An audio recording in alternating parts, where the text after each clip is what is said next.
Ira Schofel, Warchant.com. Coach, did you, first of all, congratulations. As a player or growing up in Tallahassee, was this something that you ever could have conceived? Yes.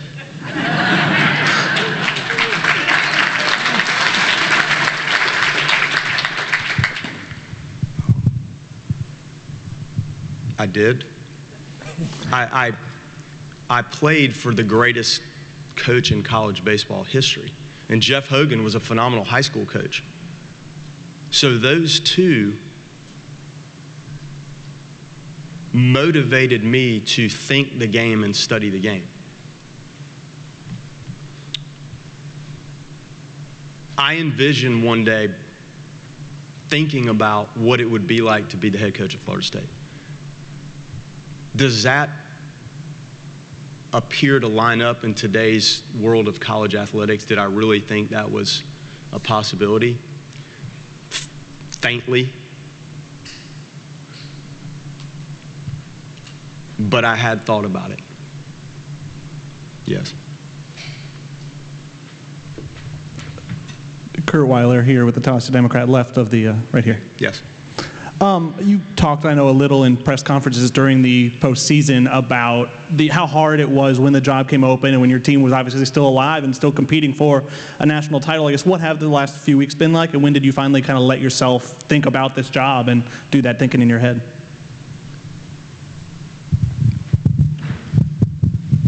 Our pathway to try to get to Omaha was the most difficult any team could experience in the postseason. This happened here an hour before I had my scouting report team meeting to go play Friday night in Knoxville. I sensed at that time what might be coming. I was not going to speak to anybody during our team's run. Michael was gracious enough to allow the completion of our season. The questions we had to deal with, some of the things that were said in Knoxville to our team from above the dugout about what the fans thought might happen eventually. Probably the most unique super regional any coach could ever experience in any team. And for those guys to play the way they played when nobody gave us a chance is something I'll never forget. And when we turned a double play to end it, I literally was more relaxed at that moment for them than any time I've ever been in a dugout, because I got to watch them run out there knowing what they, not me, they had endured in the whirlwind that was ultimately around them and their families. Far left over here. Hey, Coach, good morning. Bob Ferranti with the Osceola. Congratulations to you. If I can be that guy and ask a couple, maybe a two-part question. You might have to repeat part two, but go ahead. What was the emotion like when you walked through Dick Howser's stadium? I'm sure you did, either over the weekend or this morning. And then maybe to build on that, what does Dick Howser Stadium need as far as improvements for the future? You've been around various conferences, the ACC, played a bunch of SEC schools, I'm sure, too. What does this program need moving forward? Yeah, I coached in the SEC for a while, and when I walked in there last night, you think about how you felt as a player, and I guess after the battles you fought to try to become a competent coach, I looked at everything in terms of how can I get this right? In my mind, what I think's right. A lot of people would think it's right. It's a good team. I had a good team this year. But my mind goes immediately to the quest. How do I get this to run the way I want it to run?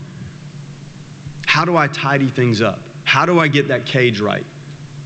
How do I get that bullpen? Like, how do I get it up to date, up to speed? I didn't walk around the bones of Hauser.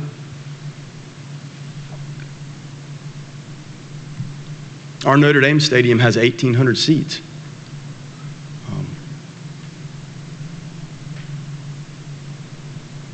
It needs to be kept.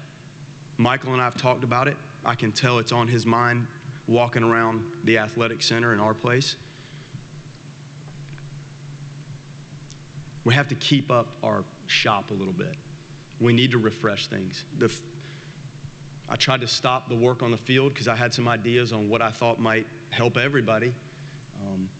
And I think I can improve some things just because of the timing of it. I feel like I can make some minor adjustments in what they're doing on the field to make life easier for everybody. I think there's a time when you would walk in there if you were me and you're looking at all the memories of the players. Through the battles and the years of it, I'm now looking at how can I get it to run the way I think it needs to be run for the reason I came back here. That's what I saw. So in some ways, the energy and the emotion was more of, this is going to get right, and it's going to get right like starting now. Now, I'm not taking anything away from all of the previous coaches, but I just have to put my stamp on things and try to move it forward. So the emotion as you have grown in this is not as much of, I remember the game when we beat Miami. No, it's now like, we got to go. Like, we have to move forward and get this thing to run properly, the way I run it.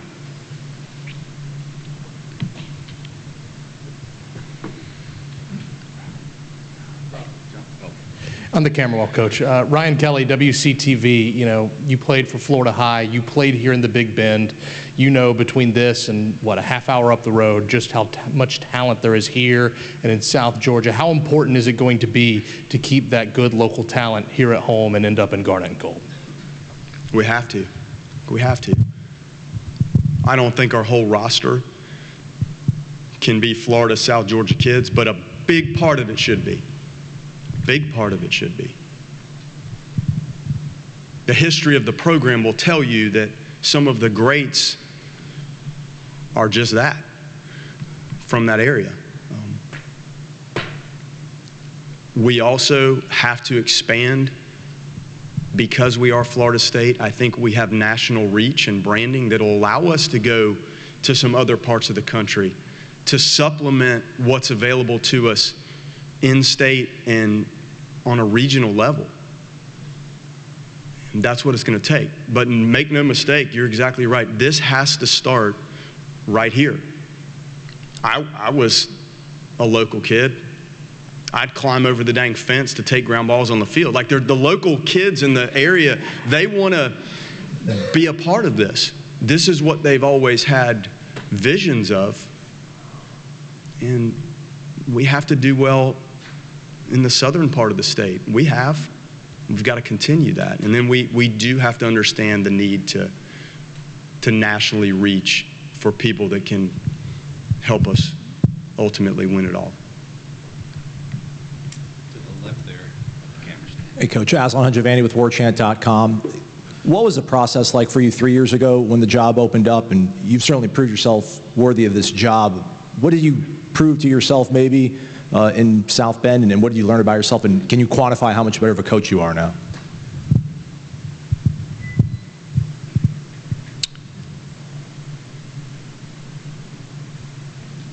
What was meant to be, it happened. I was meant to be the coach at Notre Dame. That was a long process here. Went on for months and months. Tricky process for myself, probably tricky for Junior. I was meant to be the coach at Notre Dame. What we were able to do up there had never been done, and that's where I belonged for that period of time. We played 13 series on the road this year. We chartered the postseason 3 and the one here. You go sit in Chicago O'Hare on Thursday night for 4 hours to try to wait to fly to Orlando or Raleigh. That's how we travel.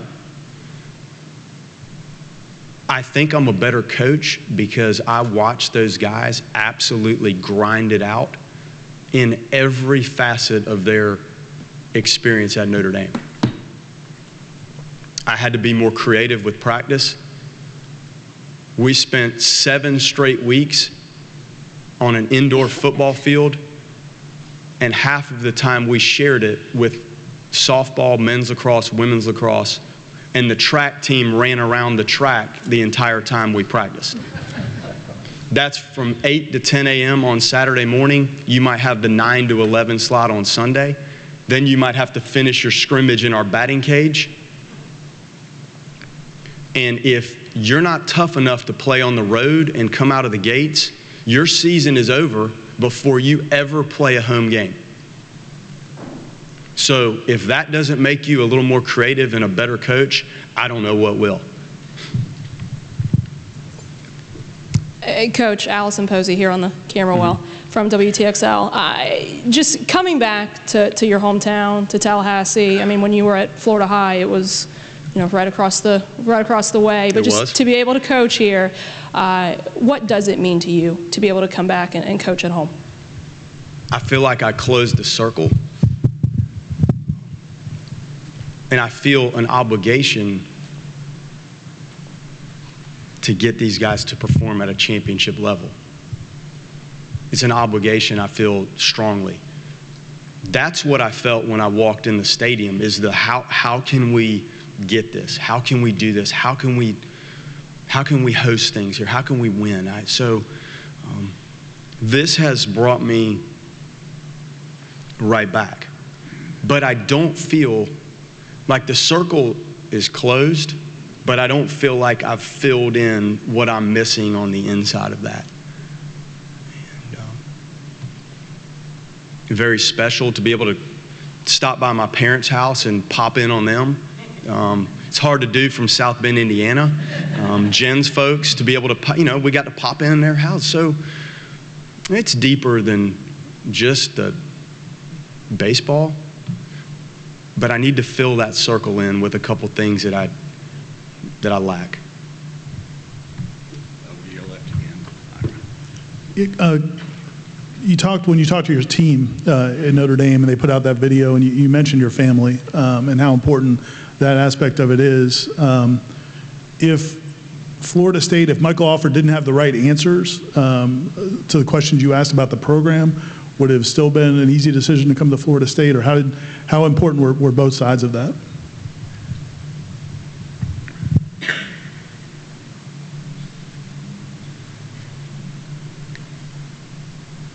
I don't think there were questions that he could have asked me that would have made me think that this wasn't the right time for me here. He handled this as an absolute professional. Sensing how he handled it eliminated ultimately any question I had on my side about how he works and where his heart was in my capabilities to finish my season and get here. The family piece is important, and it lined up. The quest is ultimately the most important baseball thought I have. And I don't think I've ever said the quest until today. But I feel like that's what it is. A couple more questions. Kurt Weiler. Back here, Kurt Weiler.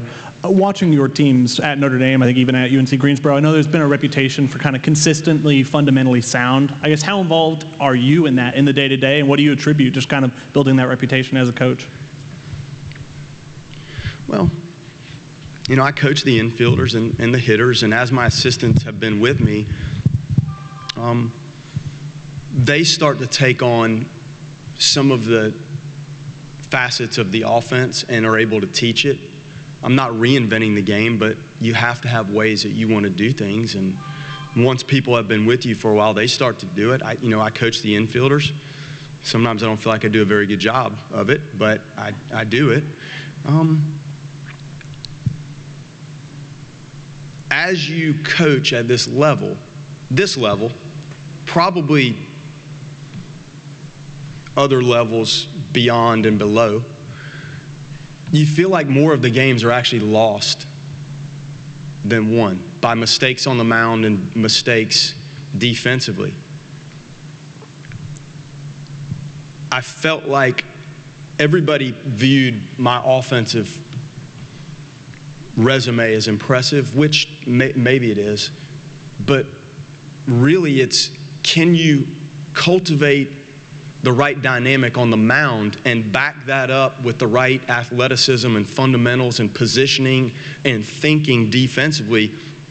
If you can do those two things, you will find yourself in 90% of the games. Then offensively, you have to figure out a way with what's going on the other side and on the mound against you. You have to figure out a way offensively to scratch and claw, and maybe eventually somebody delivers a big blow. But I think I pivoted from when you're hired to be an offensive hitting coach and coach third base and do all, you're like, how do we score?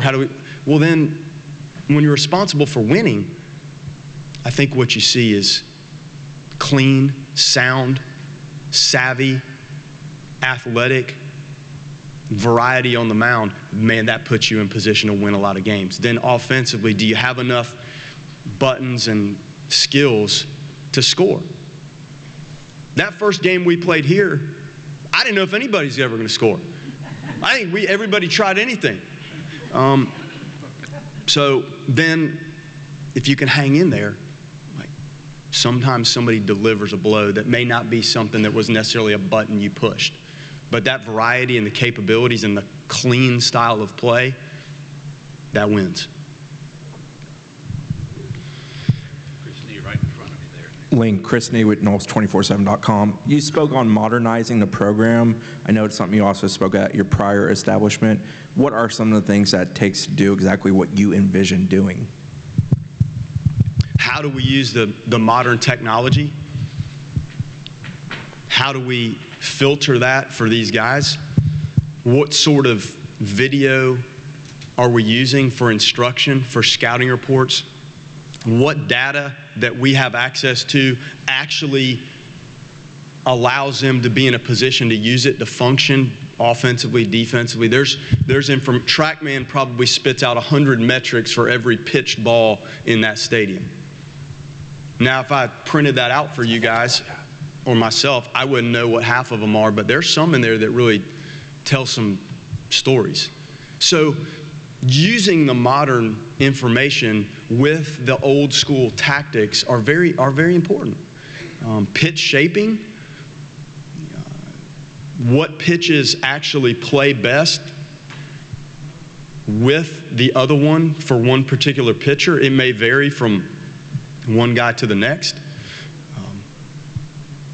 So using the proper information, and then I don't know what raw camera technology we have, but boy, that's gotten where it's beautiful. I mean, you guys watch the games. Every game now it looks like it's the best picture and broadcast you could produce, like everywhere.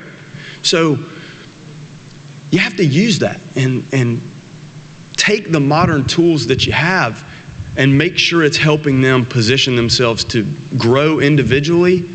And then when that team rolls out there, have they used the technology that allows them to game plan and walk out there and have a sense of what's about to happen before it actually happens? And I think that gives them confidence in walking on the field and facing some of the arms that we're going to face and having a plan before the battle begins.